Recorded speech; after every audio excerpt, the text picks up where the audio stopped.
अच्छे दिन आएंगे। 2019 में कहा मोदी नहीं तो कौन, मोदी को अगर नहीं लेकर के आओगे तो देश की सुरक्षा कौन करेगा। रहे थे महंगाई तो अमेरिका, महंगाई तो यूक्रेन में भी बढ़ गया है। इन्फ्लेशन रेट जो है वो कम है, इकोनॉमी 3.5 ट्रिलियन हो गई है, पांचवें सबसे बड़ी अर्थव्यवस्था बन रही है। दिल पे हाथ रख करके पूछिए, आपको ये अपना जेब देखने की जरूरत है कि न्यूयॉर्क देखने की जरूरत है? ऐसे ही वीडियो देखने के लिए हमारे चैनल को सब्सक्राइब करें और बेल आइकन को दबाएं। ये हमने नहीं कहा था, प्रधानमंत्री जी ने कहा था कि हम 100 दिन में काला धन वापस लेकर के आएंगे। प्रधानमंत्री जी ने कहा था कि हम 100 स्मार्ट सिटी बनाएंगे। प्रधानमंत्री जी ने कहा था कि महंगाई को कम करेंगे। प्रधानमंत्री जी ने कहा था कि हर साल 2 करोड़ नौकरी देंगे। इस लिहाज से 9 साल हुए हैं तो लोगों को 18 करोड़ नौकरियां मिलनी चाहिए थी। प्रधानमंत्री जी ने कहा कि हम किसानों की आमदनी को दुगुना करेंगे।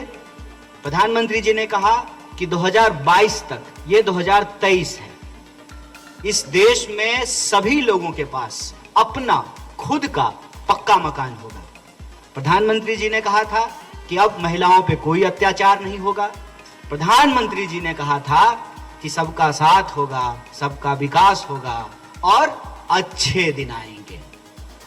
मैं तो कहता हूं अच्छे दिन भले ना आए हों, लेकिन यह जो झूठे दिन और झूठे सपने दिखाए गए थे, अब उसके 1 साल ही बचे हैं। मैं 9 साल को इस रूप में भी देख रहा हूं कि अब उसके 1 साल ही बचे हैं। यह जो झूठ, लूट, नफरत, हिंसा, समाज का धर्म और जाति के नाम पे बंटवारा, इसके अब 1 साल ही बचे हैं।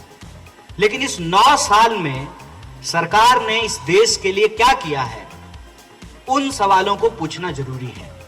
और यह सवाल हमारी पार्टी के लिए नहीं है, यह सवाल कांग्रेस के लिए नहीं है, यह सवाल देश के लिए है, देश के लोगों के लिए है। तो जो सबसे पहला सवाल है वो सवाल है इस देश की अर्थव्यवस्था को लेकर।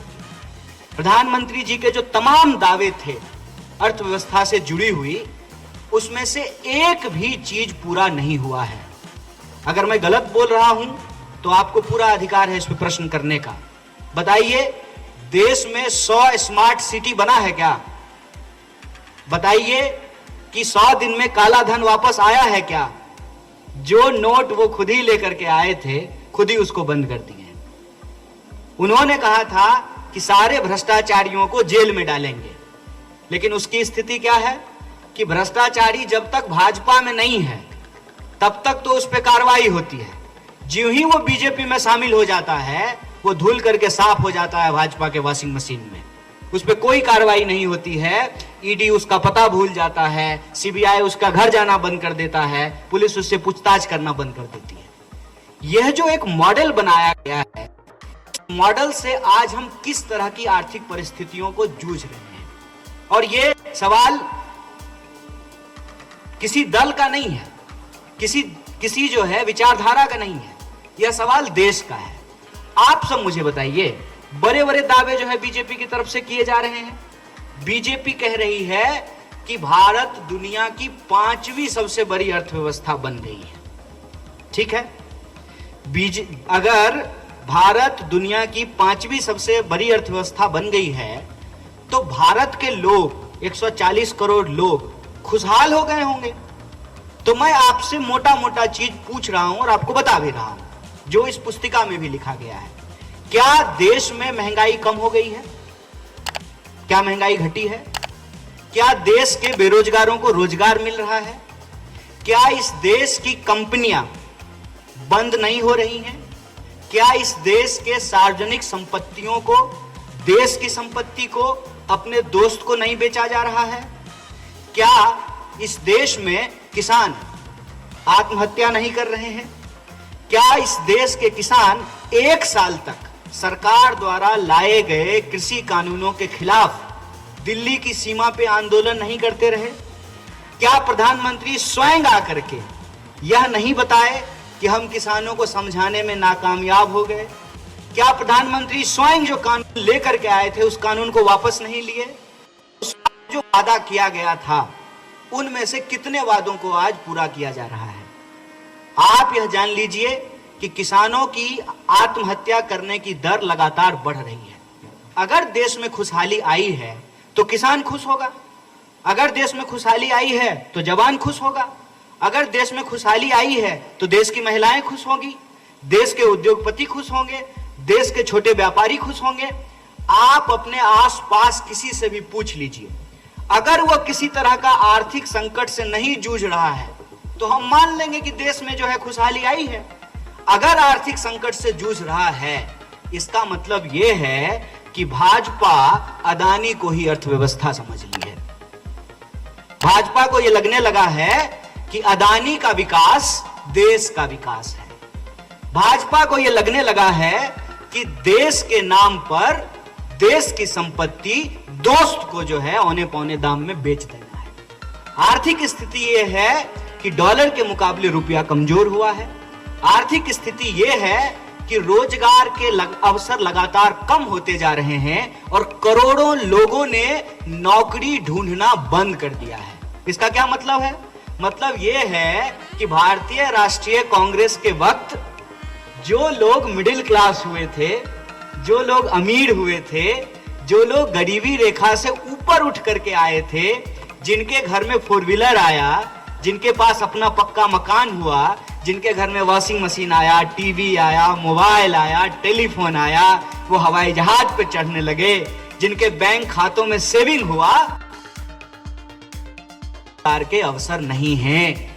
और जो पैसा वो भारतीय राष्ट्रीय कांग्रेस के समय में कमाए थे, जो पैसा जो सेव किया था उन्होंने भारतीय राष्ट्रीय कांग्रेस के समय में, वो भारतीय जनता पार्टी की सरकार की कुनीतियों के चलते आज उस पर गुजर बसर करने के लिए विवश है। देश की वास्तविक स्थिति यह है कि सरकारी क्षेत्रों को अगर आप देख लें तो लाखों पद रिक्त पड़े हुए हैं जिस पर कोई बहाली नहीं होती है। अगर गलती से कहीं वैकेंसी आ जाए तो वैकेंसी आते ही धांधली शुरू हो जाती है।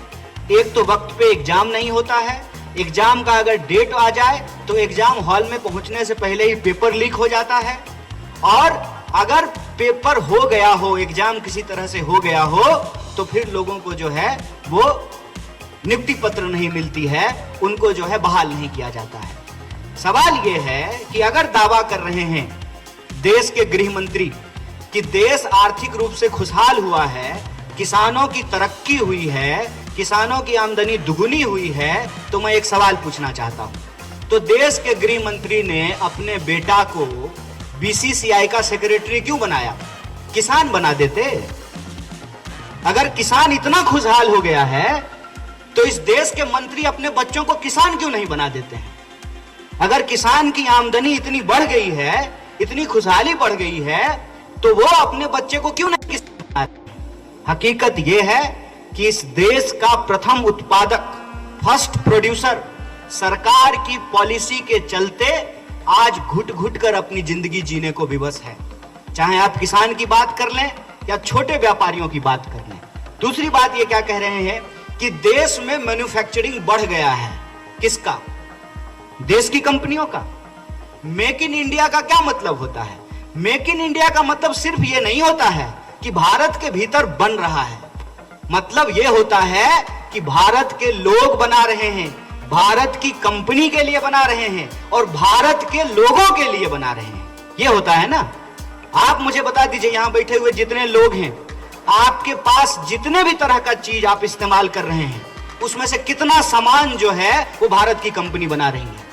मोबाइल पे बड़े बड़े दावे किए जा रहे हैं, सब अपना अपना मोबाइल निकाल करके देख लीजिए कौन कंपनी का मोबाइल यूज कर रहे हैं। सामने इतना कैमरा लगा हुआ है, कैमरा निकाल करके देख लीजिए कौन सी कंपनी का कैमरा इस्तेमाल कर रहे हैं। जिस गाड़ी से चल करके आप इस प्रेस कॉन्फ्रेंस में आए हैं, वो गाड़ी की कंपनी किस देश की है? हमारे देश की स्थिति यह है कि हमारी तमाम जरूरत की चीजें जो पहले भारत की कंपनी, भारत के लोगों द्वारा, भारत के लोगों के लिए बनाया जाता था, आज ये स्थिति पूरी तरह से पलट दी गई है। इसीलिए अर्थव्यवस्था के मामले में यह सरकार पूरी तरह से फेल हुई है। खुद सरकार का दावा है कि हम 80 करोड़ लोगों को 5 किलो अनाज दे रहे हैं। मतलब 80 करोड़ जो लोग हैं वो 5 करोड़ अनाज लेने की स्थिति में हैं। और जब वो 80 करोड़ लोगों को अनाज देते हैं तो कहते हैं कि मास्टर स्ट्रोक है। और जब भारतीय राष्ट्रीय कांग्रेस ओल्ड पेंशन स्कीम को लागू करने की बात करती है, महिलाओं को बस में फ्री पास देने की बात करती है, 10 लाख का इंश्योरेंस देने की बात करती है, तो कहते हैं कि रेवरी पॉलिटिक्स हो रहा है। आप मुझे बताइए कि पार्लियामेंट 20,000 करोड़ का बनाना यह देश के पैसे की बर्बादी नहीं है। बच्चों के लिए स्कूल बनाना, अस्पताल बनाना और सड़क बनाना देश के पैसे की बर्बादी कैसे है? अगर प्रधानमंत्री के लिए 8,500 करोड़ का हवाई जहाज खरीदा जा सकता है तो हमारे आपके बच्चों के इलाज के लिए अस्पताल में भी इक्विपमेंट खरीदे जा सकते हैं, सुपर स्पेशलिटी हॉस्पिटल बनाया जा सकता है। आर्थिक स्तर पर यह सरकार पूरे तरीके से फेल रही है, लोगों की आमदनी नहीं बढ़ी है और यह प्रति व्यक्ति आय बढ़ने का जो आंकड़ा है उसका हकीकत यह है कि दोस्त की संपत्ति बढ़ गई है और ये लोग दोस्त को ही देश समझ लिए हैं, इसीलिए दोस्त के आंकड़े को देश का आंकड़ा बता रहे हैं। हकीकत यह है कि इस देश में गरीबी रेखा से नीचे रहने वाले लोगों की संख्या बढ़ी है। 45 साल में बेरोजगारी अपने सबसे उच्चतम स्तर पे पहुंच गया है। महंगाई लगभग दोगुनी हो गई है। यूपीए की जब सरकार थी 450 रुपए में सिलेंडर मिलता था, अब 1200 रुपए में सिलेंडर मिल रहा है। महंगाई बढ़ी है, बेकारी बढ़ी है, लोगों की आमदनी घटी है और देश की संपत्ति को लूट करके अपने दोस्त के खजाने में पहुंचाया जा रहा है। एक सवाल बार बार विपक्ष ने पूछा है कि अदानी की सेल कंपनी में 20,000 करोड़ रुपया किसका है? इस सवाल का जवाब सरकार क्यों नहीं देती है? ये तमाम तरह की बातें कर रहे हैं, सब कुछ बोल रहे हैं। क्या कह रहे हैं कि अरे मोदी जी तो अब देश के नहीं विश्व के नेता बन गए हैं। वो कहावत आपने सुना है ना, घर में नहीं दाने अम्मा चली भुनाने। पहले देश का तो नेता बन जाइए, पहले देश के लोगों को जो वादा किया था उन वादों को तो पूरा कर दीजिए। और ये हमने नहीं किया था, आपने किया था, अपने ही मुंह से किया था और हम उम्मीद करते हैं कि होशो हवास में किया होगा। आप जब भाषण देते हैं तो होश में ही भाषण देते होंगे। अगर आपने होशो हवास में अपना बयान दिया है, अपने घोषणा पत्र में यह लिखा है, अगर हमने अपने घोषणा पत्र में लिखा है कि हम ओल्ड पेंशन स्कीम लागू करेंगे और अगर हम नहीं लागू करेंगे तो आप हमसे सवाल नहीं पूछेंगे? हमसे सवाल पूछेंगे ना, लेकिन उनसे सवाल कैसे पूछेंगे? 9 साल नो प्रेस कॉन्फ्रेंस, कहां सवाल पूछेंगे? वो अपने फेवरेट जर्नलिस्ट को नहीं, एक्टर को इंटरव्यू देते हैं और के बताते हैं कि आम कैसे खाते हैं। अरे आप आम कैसे भी खाते हो, आप ये बताइए कि हम खाना कैसे खाएं? आप क्या पहनते हैं, कितने घंटे सोते हैं, इससे हमको क्या लेना देना है? आप ये बताइए कि 45 साल में देश में सबसे ज्यादा बेरोजगारी कैसे हो गई? आप ये बताइए कि महंगाई लगभग दोगुनी कैसे हो गई है? आज इन्फ्लेशन रेट का डेटा दिखा रहे थे भाजपा के एक मंत्री साहब। एक तो उनको देख करके हमको हंसी आती है क्योंकि उनकी पूरी सरकार इस विधा पे चल रही है, त्वमेव माता पिता त्वमेव, त्वमेव बंधु सखा त्वमेव। मतलब प्रधानमंत्री सिर्फ प्रधानमंत्री नहीं है, वो प्रधानमंत्री भी हैं, राष्ट्रपति भी हैं, लोकसभा अध्यक्ष भी हैं, विदेश मंत्री भी हैं, रेल मंत्री भी हैं, वित्त मंत्री भी हैं और कभी कभी तो जो है ओलंपिक से मेडल लेकर के आए हुए खिलाड़ियों का मेडल लेकर के खुद खिलाड़ी भी बन जाते हैं। तो वो राजा बाबू हैं, उनको जब मन करता है वो बन जाते हैं। नहीं, जब कहते हैं कि देश का डंका विदेश में बज रहा है तो मैं पूछता हूं कि विदेश मंत्री कौन है? कौन है विदेश मंत्री? लोगों को यह सवाल अपने मन में पूछना चाहिए कि 2014 में हमने प्रधानमंत्री चुना कि वास्को डी गामा चुन लिया है? यह सवाल तो पूछना चाहिए ना। प्रधानमंत्री को तो मुझे लगता है कि कई बार यह भ्रम होता होगा कि अपने ही देश में पूरा इवेंटबाजी हो गया।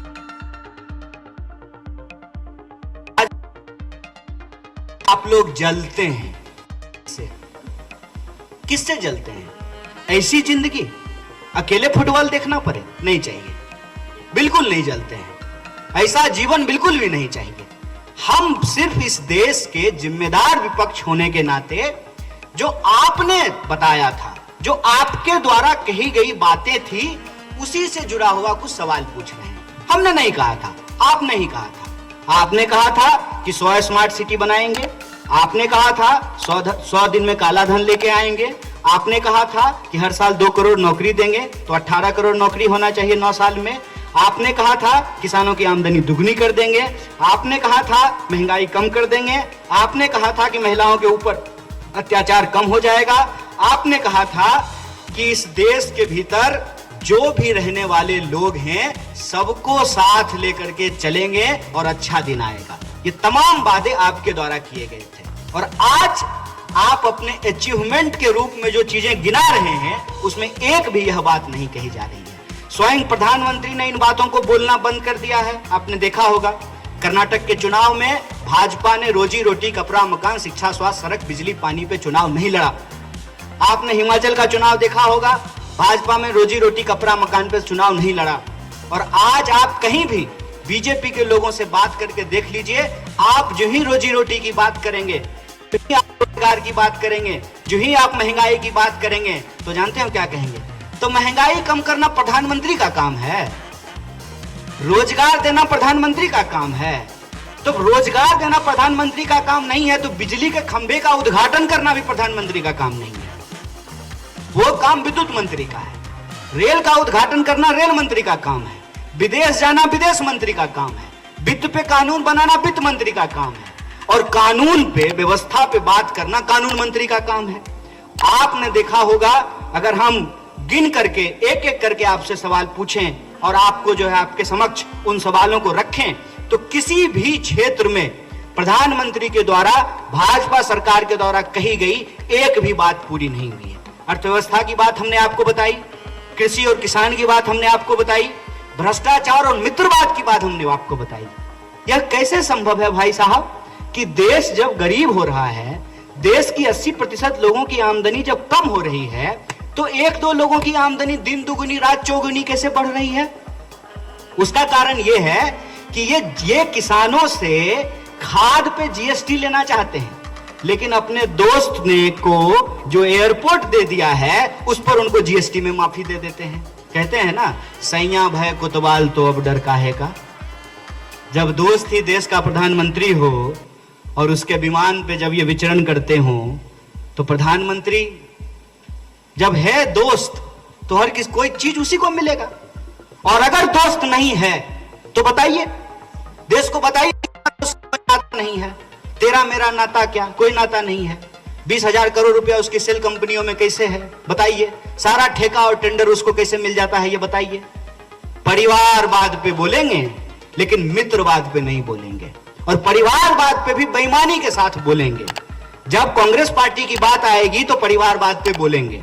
ज्योतिरादित्य सिंधिया जब तक कांग्रेस में थे परिवारवादी थे, जो ही भाजपा में गए हैं परिवारवाद समाप्त हो गया है।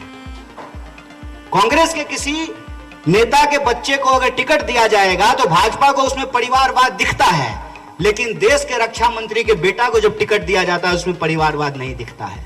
अनुराग ठाकुर को जब नेता बनाया गया है, मंत्री बनाया गया है, सांसद बनाया गया है, तब परिवारवाद नहीं दिखता है। कर्नाटक के मुख्यमंत्री में परिवारवाद नहीं दिखता है।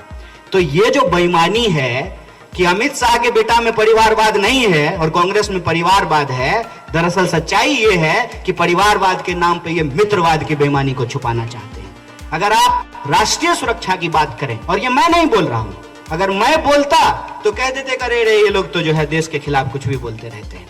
भाजपा के राज्यपाल सत्यपाल मलिक कांग्रेस में नहीं थे।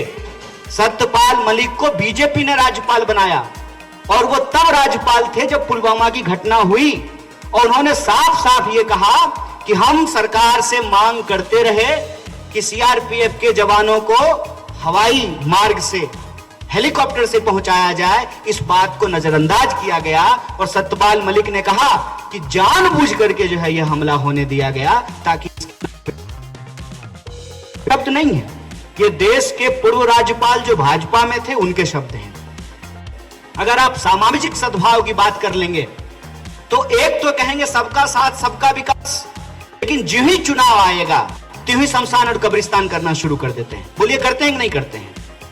साल भर बोलेंगे सबका साथ सबका विकास, जो ही चुनाव आएगा, मैं हैदराबाद में बैठ करके यह बात बोल रहा हूं और आप लोग तो रोज इसको देखते होंगे कि साल भर बोलेंगे सबका साथ सबका विकास, जो ही चुनाव आएगा अली और बजरंगबली करना शुरू कर देंगे, शमशान और कब्रिस्तान करना शुरू कर देंगे। तो ये सामाजिक सद्भाव को बिगाड़ते हैं।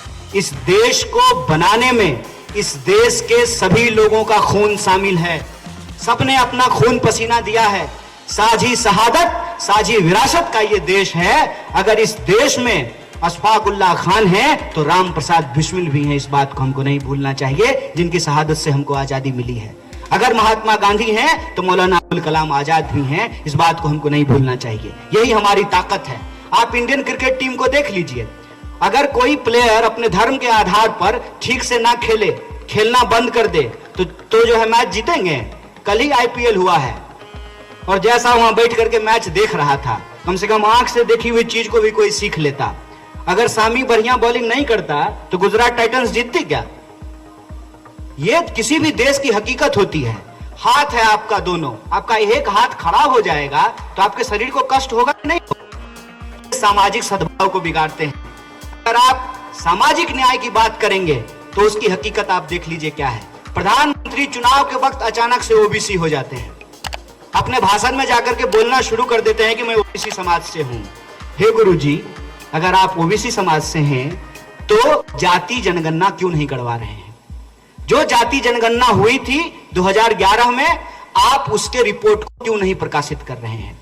जो जनगणना 10 साल में होनी थी, जाति जनगणना तो छोड़ दीजिए, जो सामान्य जनगणना थी वो भी आप नहीं करवा रहे हैं। और जब आप ही कहते हैं कि डिजिटल इंडिया हो गया है, सब कुछ आसान हो गया है, पेमेंट आसान हो गया है, तो काउंटिंग आसान नहीं हो गया है? अब कैलकुलेटर अलग से लेके थोड़ी घूमना पड़ता है, मोबाइल में कैलकुलेटर है घड़ी की तरह। जब सब कुछ टेक्नोलॉजी ने आसान कर दिया है तो आप जाति का जनगणना क्यों नहीं करवा रहे हैं? सामाजिक न्याय का मतलब होता है हर क्षेत्र में समाज में रहने वाले जितने लोग हैं उतने लोगों को अनुपात के आधार पे उनके प्रतिनिधित्व को सुनिश्चित करना। अगर आप लोकतांत्रिक संस्थाओं की बात करेंगे तो मैंने आपको पहले ही कह दिया, तो मैं माता तो मैं पिता, इसी आधार पे जो यह सरकार चल रही है कि मतलब हम ही हम हैं। और कल तो मुझे इस बात को देख करके इतनी चिंता भी हुई और हंसी भी आया। प्रधानमंत्री जी ने देश से अपील किया, माय पार्लियामेंट माय प्राइड। यहां भी ये माय को आवर नहीं बना पाए, मेरी संसद मेरा अभिमान। अरे इतना ही कह देते, हमारी जाको देसी। जो व्यक्तिवादी विचारधारा के शिकार हैं, जिनको एक व्यक्ति में ही सब कुछ दिखाई देता है, वो कभी भी मैं से ऊपर उठ करके हम की बात नहीं कर सकते हैं। कह देते ना, हमारी संसद हमारा अभिमान, वहां उन्होंने कहा मेरी संसद मेरा अभिमान। लग रहा है बपौती है देश इनका। 140 करोड़ लोगों का इस देश में कोई भूमिका नहीं है। तो ये इस देश की लोकतांत्रिक संस्थाओं को कमजोर कर रहे हैं, लोकतांत्रिक परंपराओं को कमजोर कर रहे हैं। आप अटल बिहारी वाजपेयी का वो, अटल बिहारी वाजपेयी ने कहा कि जब मैं बीमार था तो मुझे प्रतिनिधि मंडल का सदस्य बना करके यूएन का अमेरिका भेज करके हमारा इलाज श्री राजीव गांधी जी ने कराया था। यह है इस देश की लोकतांत्रिक परंपरा। विपक्ष के बिना कौन सा लोकतंत्र जिंदा रहेगा? क्या आप विपक्ष के बिना किसी लोकतंत्र की कल्पना कर सकते हैं?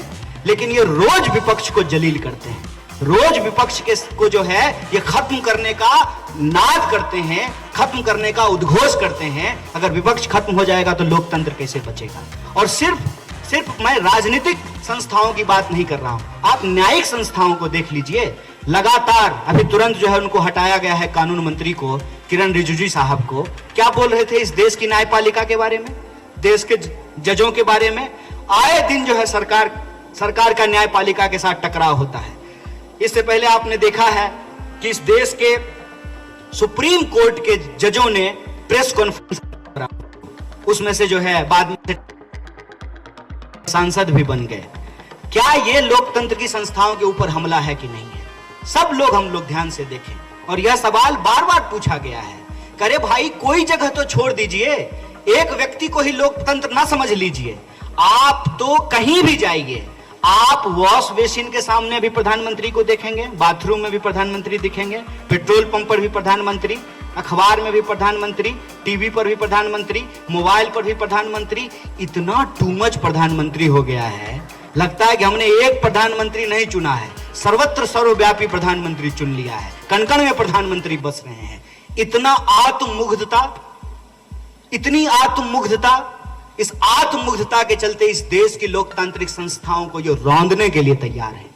जो इस व्यवस्था है उस व्यवस्था को ये रौंदने के लिए तैयार है। यह सत्ता का अहंकार है और इस सत्ता के अहंकार के चलते आए दिन लोकतांत्रिक संस्थाओं को कमजोर किया जाता है। आप लोग भी तो लोकतंत्र के चौथे स्तंभ हैं।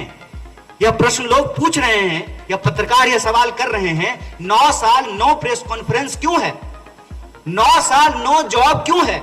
यह प्रश्न लोग पूछ रहे हैं और यह प्रश्न सरकार से पूछा जाना चाहिए। और आज के वक्त में सरकार से सवाल पूछना ही देशभक्ति है, देश प्रेम है। और सत्ता के सामने नतमस्तक हो जाना, निरुत्तर हो जाना, बिछ जाना, यह देश के साथ गद्दारी है, देश के साथ बेईमानी है। और एक बात हम बार बार कह रहे हैं कि जन कल्याण की जो योजनाएं हैं, लगातार उन योजनाओं को कम किया गया है, बस नाम बदल दिया गया है। इंदिरा आवास योजना का नाम प्रधानमंत्री योजना कर दीजिए। जो लाल कार्ड, नीला कार्ड, हरा कार्ड बना करके खाद्यान्न योजना था, उसका नाम इन्होंने प्रधानमंत्री खाद्यान्न योजना कर दिया है। मनरेगा को ये पहले खत्म करना चाहते थे, खत्म नहीं कर पाए तो उसका जो है बजट कम कर दिया है। सूचना के अधिकार के तहत हमको, हमारी देश की जनता को यह अधिकार मिला कि हम सरकार से सवाल पूछ सकते हैं कि बताओ हमारे टैक्स के पैसे का क्या हो रहा है।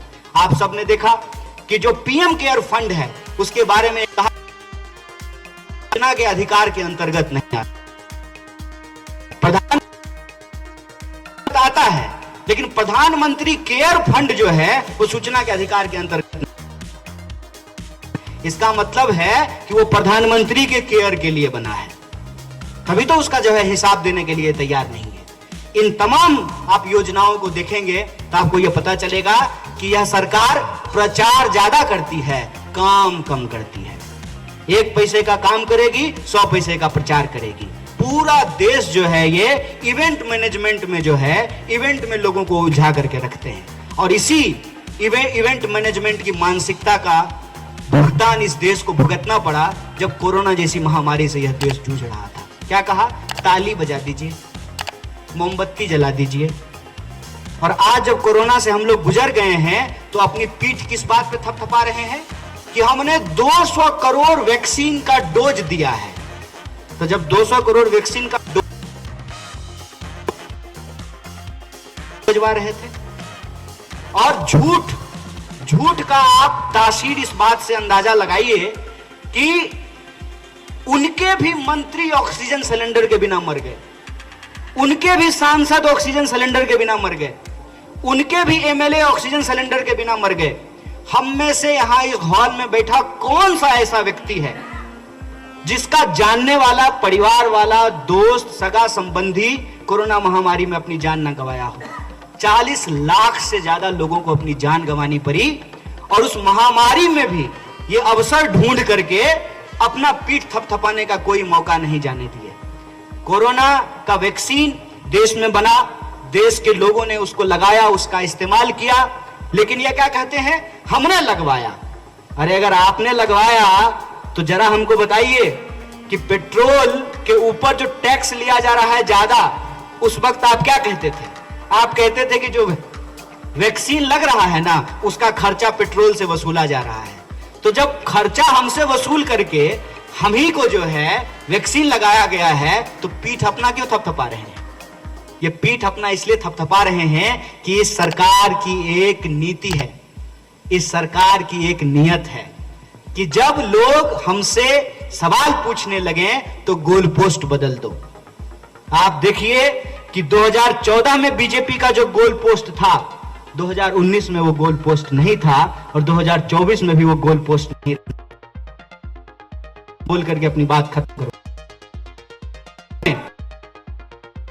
बात महंगाई कम करेंगे, काला धन लाएंगे, 100 स्मार्ट सिटी बनाएंगे। ये देश में 14 तो हर 5 साल में 2019 में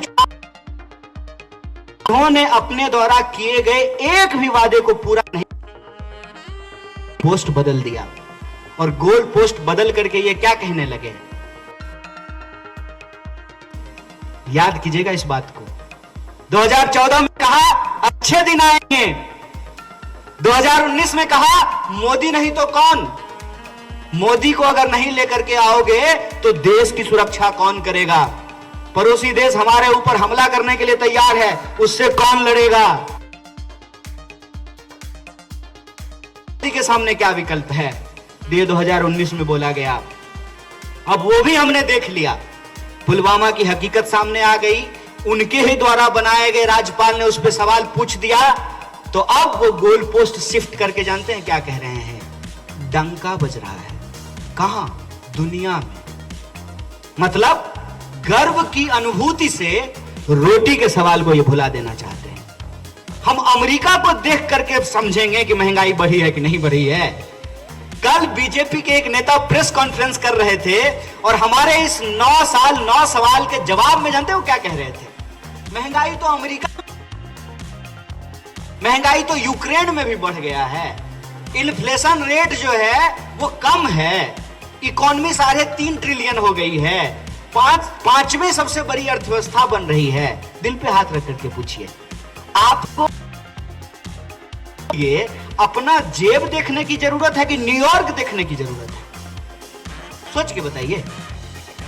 आपके इर्द गिर्द लोग रोजगार के लिए भटक रहे हैं कि नहीं भटक रहे हैं, हर चीज आपको दोगुने रहा है।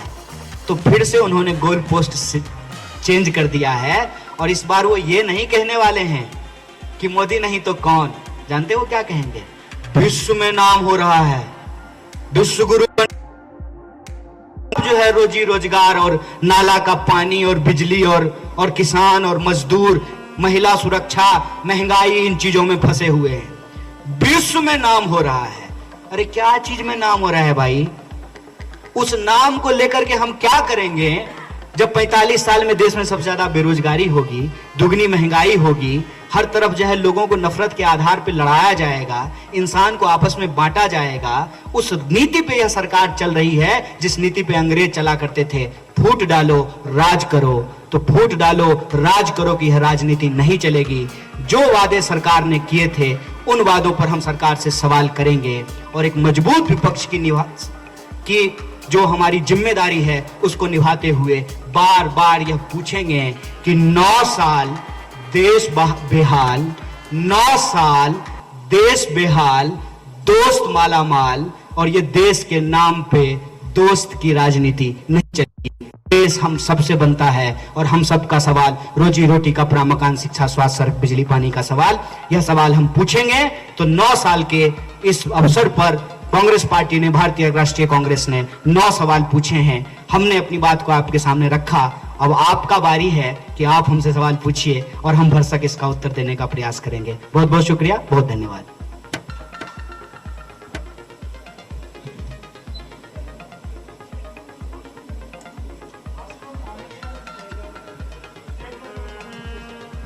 आज एक विशेष अवसर है, जैसा कि मैंने आपको शुरू में ही कहा कि पूरे देश में 35 शहरों में भारतीय राष्ट्रीय कांग्रेस प्रेस कॉन्फ्रेंस कर रही है और जो हमारा राष्ट्रीय मुद्दा है, जो भारतीय जनता पार्टी की सरकार के 9 साल पूरे हुए हैं, उससे संबंधित 9 सवाल हम लोग पूछ रहे हैं। तो आज के प्रेस कॉन्फ्रेंस में भी हम उन्हीं सवालों के इर्द गिर्द सवाल लेंगे।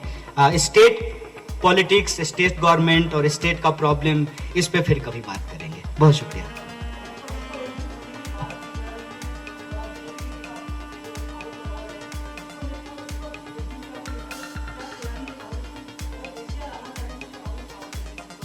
देखिए, एक बात तो ये है कि विपक्ष को एकजुट करने की कोशिश की जा रही है, या ये कि क्या आपको नहीं लगता है कि विपक्ष को एकजुट होकर के जवाब देना चाहिए। तो मैं इस सवाल के जवाब में कहता हूं कि हम विपक्ष को देखते कैसे हैं। विपक्ष का मतलब सिर्फ दल नहीं होता है। विपक्ष का मतलब एक शक्ति होती है, एक ताकत होता है, एक सोच होती है, एक विचारधारा होता है, और उसके आधार पर ही उनकी एकता बनती है। मतलब ये कि फर्ज कीजिए कि आप और हम एक बस से जा रहे हैं, हमारा और आपका हित आपस में जुड़ा हुआ है। कोई आकर के अगर उस बस पे हमला करेगा तो हम मिल करके जो है उसका मुकाबला करेंगे। ये सीधी सी बात है। ये विपक्ष को हमको हमेशा समाज में देखने का कोशिश करना चाहिए। जब हम विपक्ष को दल में ढूंढने की कोशिश करते हैं तो कई बार मात खा जाते हैं। तो हमारा मानना है कि सरकार की नाकामियों के चलते, सरकार की बेईमानी के चलते, सरकार की मित्रवाद की नीति और नियत के चलते देश में एक विपक्ष तैयार हो रहा है और संघर्ष के मैदान में उसकी एकजुटता बन रही है। और मैं आपकी जानकारी के लिए बता दूं, जब मैं पहली बार हैदराबाद आया था तो मैं भारतीय राष्ट्रीय कांग्रेस का हिस्सा नहीं था, लेकिन आज मैं भारतीय राष्ट्रीय कांग्रेस का हिस्सा हूं, क्योंकि इस देश में दो तरह की बातें हैं, दो तरह का सोच है। एक वो है जो महात्मा गांधी के उस विचार पे भरोसा करते हैं, रघुपति राघव राजा राम, पतित पावन सीताराम, ईश्वर अल्लाह तेरो नाम, सबको सन्मति दे भगवान। दूसरा सोच वो है जो आपकी पहचान, आपकी जाति, आपका पूजा पाठ, आपका जीवन जीने का तरीका, उसके आधार पे समाज को बांटने की कोशिश करता है। तो ये जो दो तरह के फोर्स हैं, जो तरह की जो ताकत है, उसमें देश से प्यार करने वाले लोग हैं वो एकजुट हो रहे हैं। हम इसको दल के तौर पे नहीं देखते हैं। और आप हाल के दिनों में जो चुनाव हुए हैं, तो उन चुनावों को भी अगर आप ध्यान से देखेंगे तो आपको एक पैटर्न दिखाई देगा। सरकार के पक्ष में लोग होते हैं, सरकार के विरोध में लोग होते हैं, और सरकार के विरोध में जो सबसे बड़ी शक्ति होती है, उस शक्ति के साथ जो है लोग एकजुट होते हैं, उसके साथ उसके नेतृत्व को स्वीकारते हुए उसके कंधे से कंधे मिला करके वो राजनीतिक कर्म को आगे बढ़ाते हैं। और जब आप मौजूदा भारतीय राजनीति का राष्ट्रीय परिदृश्य को देखेंगे तो कोई ऐसी पार्टी नहीं है जो इस बात को नहीं स्वीकारी हो कि भारतीय राष्ट्रीय कांग्रेस के बिना कोई जो है मुकम्मल लड़ाई लड़ी जा सकती है। तो भारतीय राष्ट्रीय कांग्रेस के बिहाफ पे हम आपको ये कह सकते हैं कि हम सबके लिए खुले तौर पे देश के संवैधानिक मूल्यों की रक्षा के लिए जो हमारी प्रस्तावना में मूल बातें कही गई है, हम भारत के लोग भारत को एक प्रभुत्व संपन्न, समाजवादी, धर्मनिरपेक्ष, लोकतांत्रिक देश बनाने के जो मूल्य हैं, उन मूल्यों पर जो भी दल हमारे साथ जुड़ते हैं, हमारे साथ आकर के इस संघर्ष के मैदान में कदम से कदम मिला करके चलते हैं, हम उनके साथ खड़े हैं। जैसा कि मैंने आपको जिक्र किया कि हमारी पार्टी के द्वारा भारत जोड़ो यात्रा की गई, और उस भारत जोड़ो यात्रा के दौरान भी बहुत सारे दल के लोग उसमें आए, शामिल हुए। वो यात्रा सबकी यात्रा थी। उस यात्रा को भारतीय राष्ट्रीय कांग्रेस ने ऑर्गेनाइज जरूर किया था, लेकिन वो यात्रा सिर्फ कांग्रेस की नहीं, देश की यात्रा थी। तो इस भावना को हम लोग लेकर चलने वाले लोग हैं, और हमारा इतिहास ये रहा है। उस बात को मैं यहाँ दोहराना चाहता हूँ कि जब पंडित जवाहरलाल नेहरू देश के पहले प्रधानमंत्री बने थे तो उनके कैबिनेट में श्यामा प्रसाद मुखर्जी भी थे और डॉक्टर बाबा साहब भीमराव अम्बेडकर भी थे। तो असल में सबको साथ लेकर चलने वाली पार्टी है भारतीय राष्ट्रीय कांग्रेस, और देश को बचाने के और देश के लोगों के जो मुद्दे हैं, उन मुद्दों पर जो भी लोग साथ आएंगे हम उसका सहर्ष स्वागत करेंगे। नहीं, उससे पहले वही सवाल था, वो रुख मैंने पहले ही सवाल साफ कर दिया था। और कोई सवाल? सवाल कम पूछते हैं हैदराबाद में। चलिए फिर, अच्छा